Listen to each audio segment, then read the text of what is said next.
You need to hear this if nobody's told you this. In life, you get and align with whatever you believe you're worthy of. So if your self worth and the image you have of yourself is in the toilet, you're going to align and attract experiences and people that are at that level.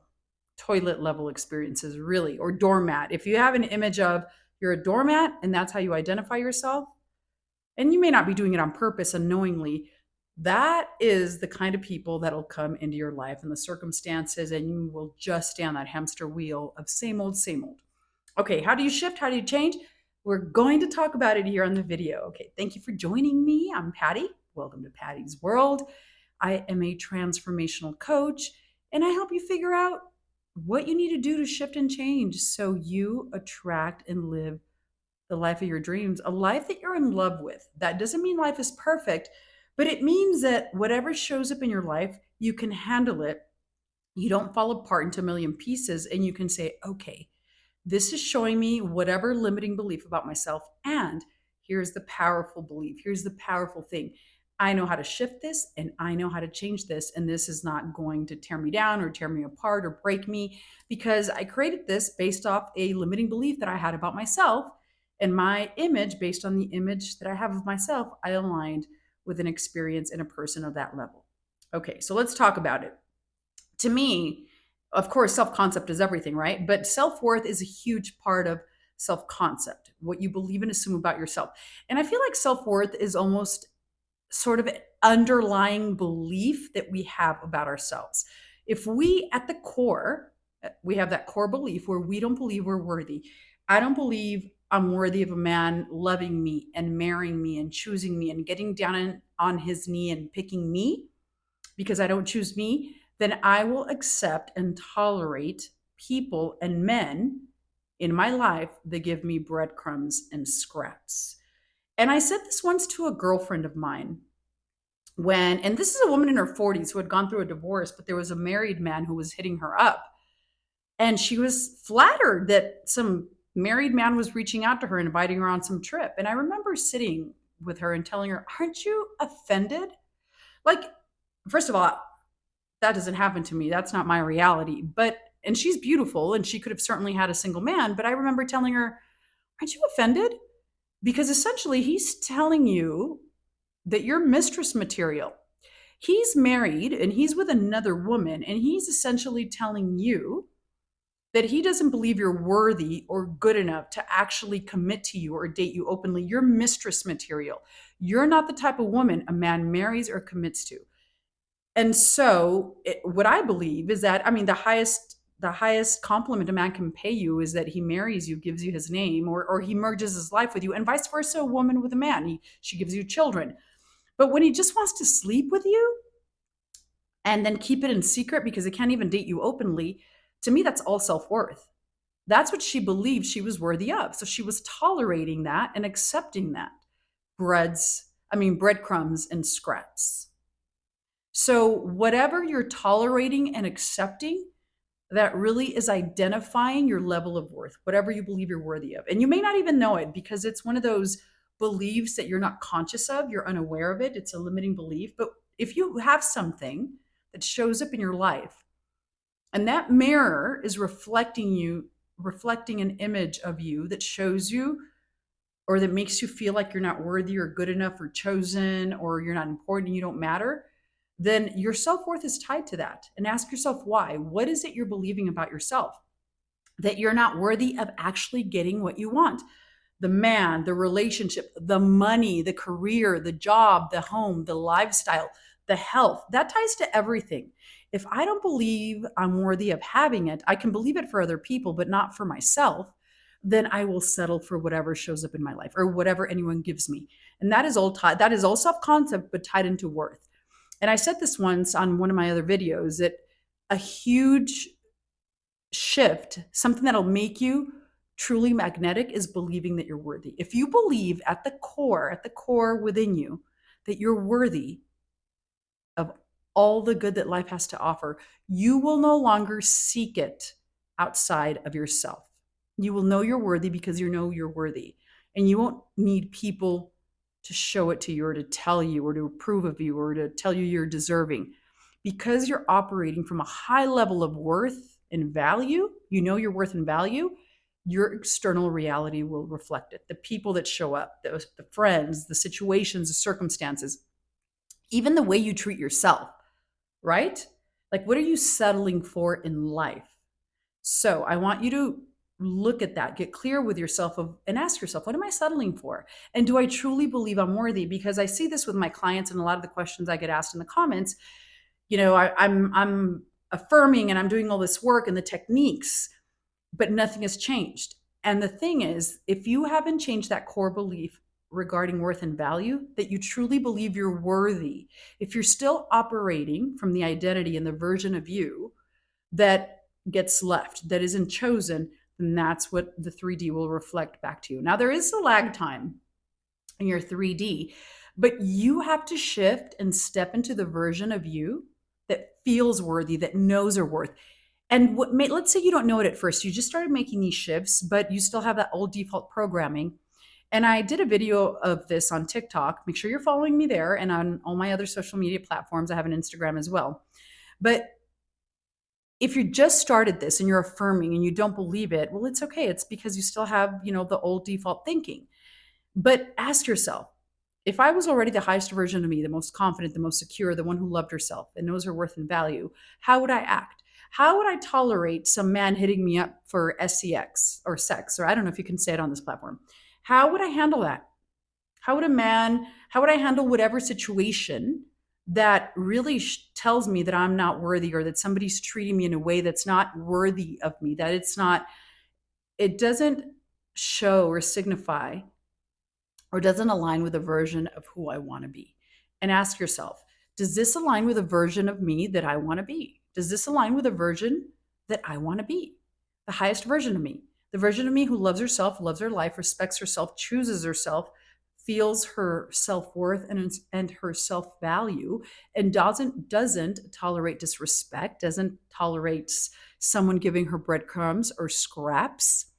And so when you operate from that place, from that version of you, you will respond to situations from that place. You will not entertain nonsense or baloney or bullshit from anyone, especially a man.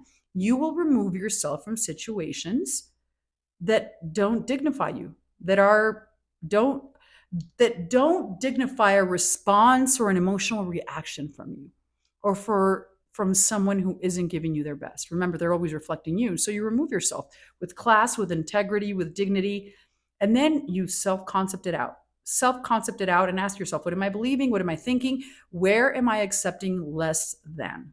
Because it all stems from us. When we change ourselves, the world of the 3D, the mirror will reflect it, right? So back to that conversation about my friend who kind of, when she came, she didn't know she was going to get that reaction from me, right? She thought we were meeting for lunch and is like, look, this guy's messaging me. Oh my God. And I was like, who is he? Oh, but he's married. Oh, he's married and he wants to take you on a trip. He's essentially telling you he wants to F you and your mistress material. And aren't you offended?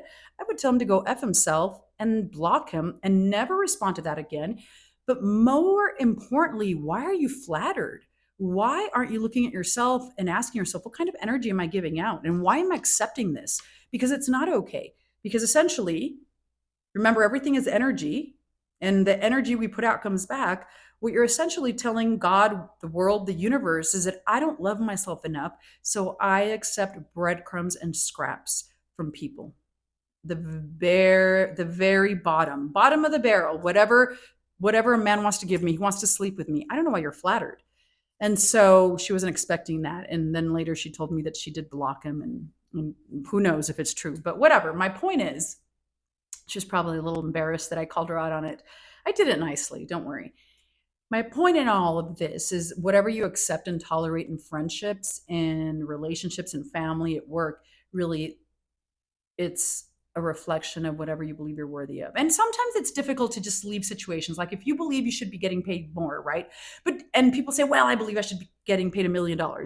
If you really believed it at the core, that your time and your energy you should be compensated more and receive more money, you would operate from that core belief. You can't just complain about it and say, I'm not getting the money I deserve, but then you're not really doing anything. You're not operating or behaving as the person who is worthy of getting paid this amount of money versus this amount of money. Because people who are multimillionaires behave in a certain way. People who are successful, people who take care of their bodies, people who love themselves, they behave like a person, a high value person who loves themselves, respects themselves, focuses their energy not on partying or whatever, but more on business and let me see how I can grow my business, what I can put my energy in. Their energy and their identity is aligned with a version of them who is a high achiever, who knows how to, who has big dreams, but knows how to implement them. And of course, you factor in the spiritual component of spiritual universal laws, assuming the version of you that is successful, that does get compensated for your level of worth and value. Because if you're a person of value, and you bring a lot to the marketplace, your services or your business, if you're bringing a lot to the marketplace and really helping people, your service or your niche market or your niche expertise brings a lot to the table, then you should be compensated for that expertise and for that value that you bring. You should charge, it should be commensurate to your level of knowledge and the value you create. And in our economic world and the way that we do business, we start at the bottom. Most of us, not everyone does. I get it, not everyone does. Nepotism, that's a whole nother conversation. But most of us start at the bottom. And as we grow in experience and value and expertise, and we become experts in our field, then we bring more to the marketplace, right? It's a ladder. And the more you become invaluable to the marketplace, then you can charge more for your experience and your knowledge and the expertise and the value that you create and bring to the marketplace. That's really it. It's a ladder. And so we keep on growing and growing, and our salary increases, our income increases because we become experts or better in our field and we're able to charge more. And that's what it's supposed to be, a ladder. We're constantly always growing and evolving. And so that goes with dating, and that also goes with money. And so everything is always a reflection of us, always improving ourselves, right? Money can come in many different ways. It doesn't just have to be a job. You can have a rich aunt that passes away and leaves you an inheritance. But then you also want to be the version of you that gets to keep it, that knows how to manage money, that makes good investments, that handles their money well. Like, look at lottery winners. They're able to call in a lot of money, but they don't keep it because somewhere within them, they have an identity of not being a good money manager. Money never stays, money flies out the window, because their identity is still, their image and their mind and their identity is still aligned with a version of them that is poor, that is broke, that doesn't know how to handle large amounts of money. So with that also goes the image and the identity and the level of worth and the concept that you have of yourself. Listen, if you've ever struggled with weight, which I used to when I was younger, and so you can't think like an unhealthy person, you can't think like an overweight person. You first have to make that shift in your mind and think like a healthy, lean, thin, skinny person. And skinny doesn't necessarily mean healthy, but you want to think like a healthy person, a lean person, a person who loves their body.